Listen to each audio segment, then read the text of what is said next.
Hello students, in our previous lecture we have discussed about PNPN diode, basics of PNPN diode which consist of its construction along with different junction points of PNPN diode. Now in today's lecture what we will focus is all about the working of PNPN diode और Shockley diode. तो जैसा कि हम लोगों ने पहले ही पढ़ चुका है कि जो हमारा PNPN डायोड होता है या फिर शॉकले डायोड होता है वो PNPN टाइप सेमीकंडक्टर के अल्टरनेट कनेक्शन से बनता है। इसमें टू डिफरेंट्स जो है वो टर्मिनल्स होते हैं, that is anode and cathode. इसमें आप देख सकते हैं एनोड एंड कैथोड जो है टू डिफरेंट टर्मिनल्स हैं जो कि आपके पी और एन टाइप जो सेमीकंडक्टर है उनसे कनेक्टेड हैं। इसके बारे में हम लोगों ने डिटेल से जो है अपने प्रीवियस लेक्चर में जो है वो स्टडी किया है। अगर किसी बच्चे ने ये लेक्चर नहीं देखा है तो मैं उसका लिंक जो है वो प्रोवाइड कर दूंगा। आप उस लिंक पे जा कर के जो है वो आप उसको स्टडी ज़रूर कर लें, क्योंकि वो अगर आप नहीं स्टडी करेंगे तो आपको ये लेक्चर जो है वो समझ में नहीं आएगा। तो बेसिकली जो शॉकले डायोड है, इस शॉकले डायोड में हम लोगों ने देखा था कि 3 जंक्शन पॉइंट जो है वो फॉर्म होता है, दैट इज मैंने यहाँ ABC 3 टर्मिनल से जो है वो मैंने यहाँ पे दिखाया है।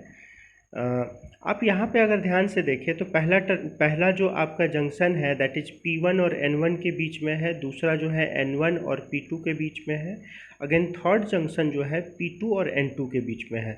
ये जंक्शन पॉइंट समझना बहुत ज़रूरी है, क्योंकि जब हम वर्किंग फॉरवर्ड बायस और रिवर्स बायस में शॉकले डायोड का देखते हैं तो उस केस में जो है इस जंक्शन के बेसिस पे ही हम जो है अच्छी तरह से जो है इन चीज़ों को समझ सकते हैं। नाउ अब इसके बाद जो है हम लोग सीधा मूव करते हैं वर्किंग ऑफ शॉकले डायोड पे। हम लोग मूव करते हैं। सबसे पहले हम लोग देखेंगे फॉरवर्ड बायसिंग जो है वो शॉकले डायोड को कैसे किया जाता है, और उसके बाद जो है हम लोग जो है इसके वर्किंग पे जाएंगे। तो आप अगर इस डायग्राम को देखिए तो फॉरवर्ड बायसिंग के लिए हम क्या करेंगे कि जो हमारा एनोड है उसको, जो हमारा बैटरी है उसके पॉजिटिव टर्मिनल से कनेक्ट कर देंगे और जो कैथोड है उसको नेगेटिव टर्मिनल से कनेक्ट कर देंगे। ये पॉजिटिव और ये नेगेटिव।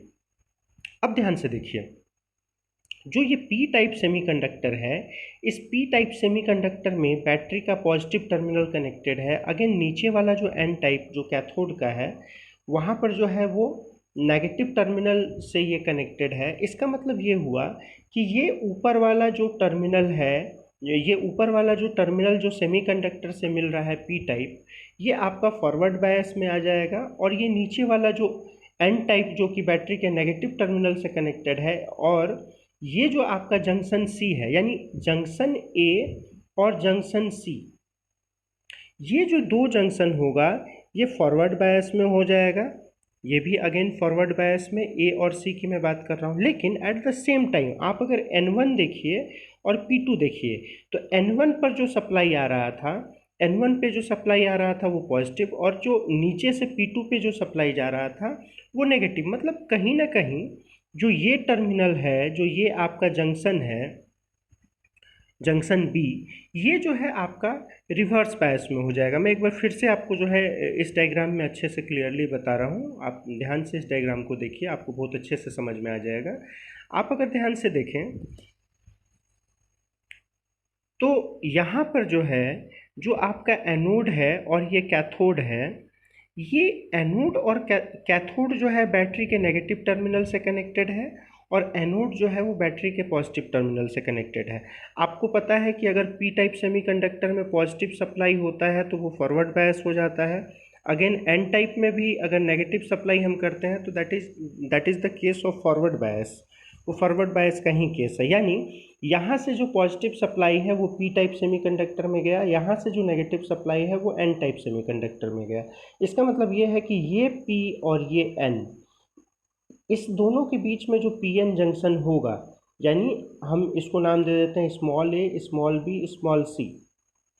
तो ये जो आपका पीएन जंक्शन है जिसको हमने ए से नाम दिया है, ये जो पीएन जंक्शन होगा, चूंकि ऊपर पी को पॉजिटिव सप्लाई है, ये आपका फॉरवर्ड बायस हो जाएगा। अगेन जो आपका सी जो आपका जंक्शन है, अगेन एन को जो है वो नेगेटिव सप्लाई है और पी को पॉजिटिव सप्लाई अगर रहता है तो हमको पता है कि वो जो होता है that is the condition of forward bias, यानी यहाँ भी जो है फॉरवर्ड बायस का कंडीशन होगा।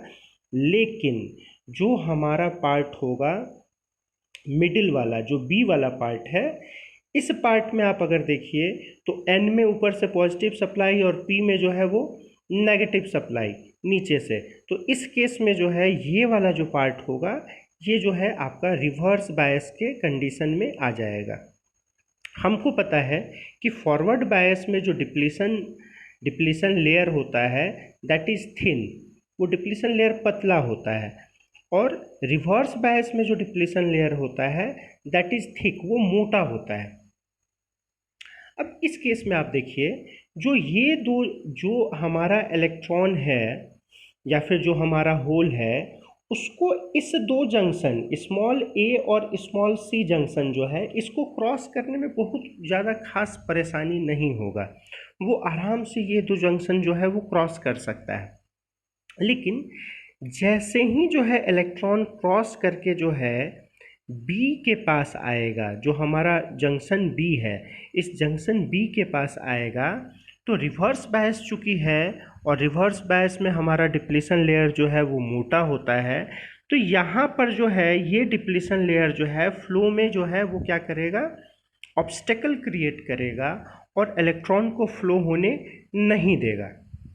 नाउ आप यहाँ पे देखिए, मैं एक बार फिर से आपको इसको जो है क्लियरली समझा देता हूँ कि when anode terminal is positive, when anode terminal is positive with respect to the cathode terminal, junction A and C are in forward bias, whereas junction B is in reverse bias।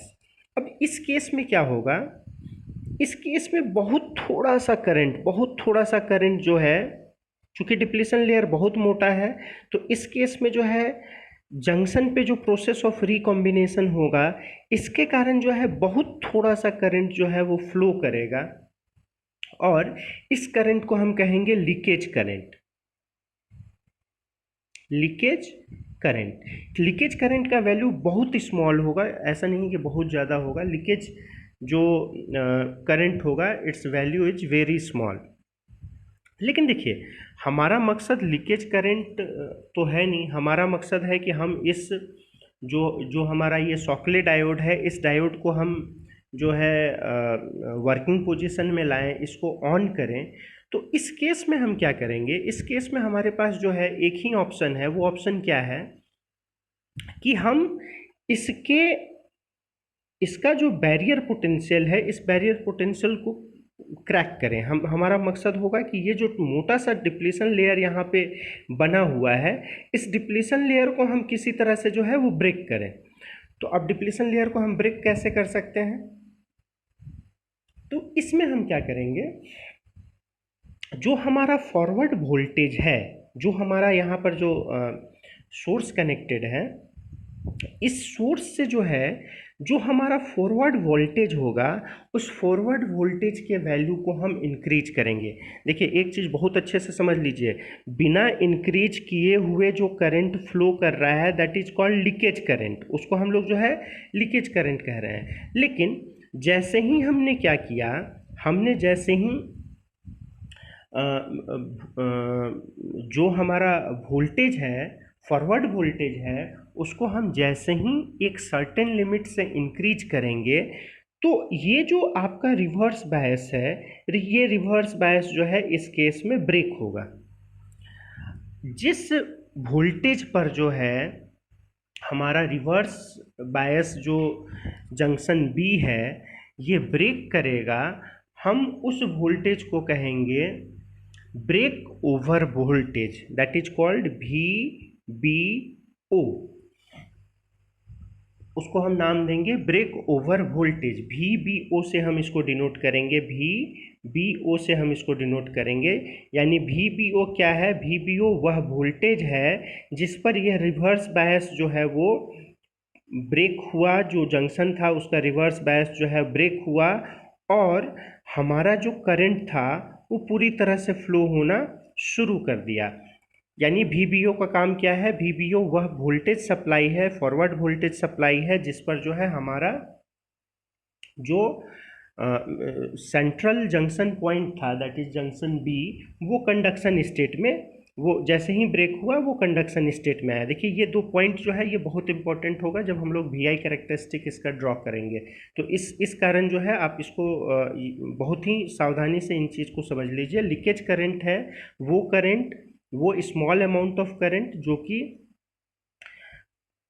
जो हमारा junction B जब reverse bias में था उस समय जो है वो प्रोसेस ऑफ रिकॉम्बिनेशन के कारण जो फ्लो हुआ, that is called leakage current.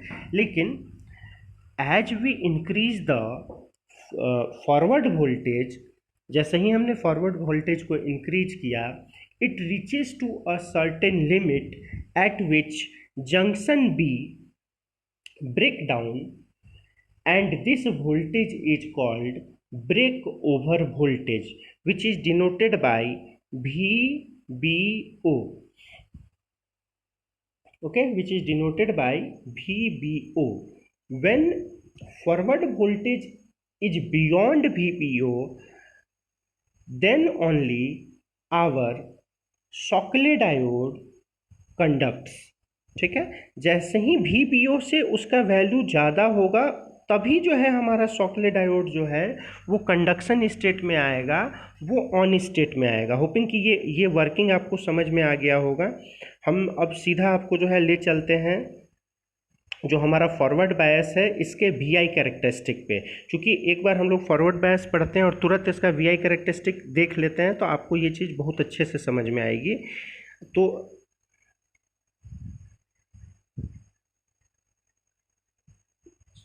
This is forward bias, ये फॉरवर्ड बायस है। फॉरवर्ड बायस कैरेक्टरिस्टिक मैं यहाँ लिख दिया हूँ FB से, आप समझ लीजिएगा। This is forward bias characteristic, ये फॉरवर्ड बायस कैरेक्टरिस्टिक है। देखिए अब शुरू में क्या था कि जैसे ही जो है वो वोल्टेज, आप यहाँ पे देख लीजिए जो एक्स एक्सिस है इसमें फॉरवर्ड वोल्टेज है, यहाँ पर आपका एनोड करंट है वाई एक्सिस में। अब देखिए जैसे ही जो है वोल्टेज बढ़ाना शुरू हुआ, बहुत ही small amount of anode current जो है वो फ्लो हुआ और इसको हमने नाम दिया लीकेज करंट। आप यहाँ पे देख लीजिए बहुत ही स्मॉल वोल्टेज का वैल्यू, देखिए यहाँ वोल्टेज है, हम वोल्टेज का वैल्यू जो है वो इंक्रीज कर रहे हैं, लेकिन चूंकि वो रिवर्स बायस है तो वो कंडक्शन स्टेट में नहीं आ रहा है। बहुत ही छोटा अमाउंट, बहुत छोटा अमाउंट जो है वो करंट फ्लो कर रहा है। आप देख लीजिए करंट का कितना छोटा अमाउंट फ्लो कर रहा है, बहुत ही स्मॉल अमाउंट ऑफ करंट जो है वो फ्लो कर रहा है। और इस करंट को मैंने आपको बताया था कि इस करंट को हमने नाम दिया लीकेज करंट। अब देखिए जैसे ही हम जो है वैल्यू हमारा VBO के पास आया, जैसे ही जो है ब्रेक ओवर वोल्टेज जो है यहाँ तक जो है वोल्टेज सप्लाई हुआ। अब आपको पता है कि जैसे ही इस लेवल तक वोल्टेज सप्लाई होगा, जो यहाँ तक करंट फ्लो हुआ था, आप देखिए यहाँ तक जो करंट फ्लो हुआ था ये अचानक से जो है और इंक्रीज होना शुरू हुआ। ये शो कर रहा है कि जो हमारा डायोड था, शॉकले डायोड था, PNPN जंक्शन डायोड था, ये जो है आपका कंडक्शन स्टेट में जो है वो आ गया और this is the on state of PNPN diode और शॉकले डायोड। आप समझ लीजिए, मैंने आपको बताया था कि यहाँ कुछ कॉन्सेप्ट जो है बहुत ज़्यादा इंपॉर्टेंट है। VBO मतलब हुआ ब्रेक ओवर वोल्टेज। ये ब्रेक ओवर वोल्टेज वो मैक्सिमम वोल्टेज है जिसके बाद से जो है आपका जो है डायोड जो है वो कंडक्शन स्टेट में आया। लीकेज करंट जो है स्मॉल अमाउंट ऑफ करंट जो कि फ्लो कर रहा था due to the process of recombination of electron and hole, जो कि आपका रिवर्स बायस में जंक्शन B पे हो रहा था, ये आपका लीकेज करंट है। स्टूडेंट्स होपिंग कि आपको जो है ये फॉरवर्ड बायस का जो कंडीशन है ये आपको समझ में आ गया होगा। चूँकि वीडियो जो है काफ़ी लंबा हो जा रहा है तो मैं आपको जो है रिवर्स बायस का जो है जो आपका वीआई कैरेक्टरिस्टिक और इसका वर्किंग जो है वो नेक्स्ट वीडियो में आपको बताऊंगा। होपिंग कि आपको ये सब कुछ समझ में आ गया होगा। Thank you so much.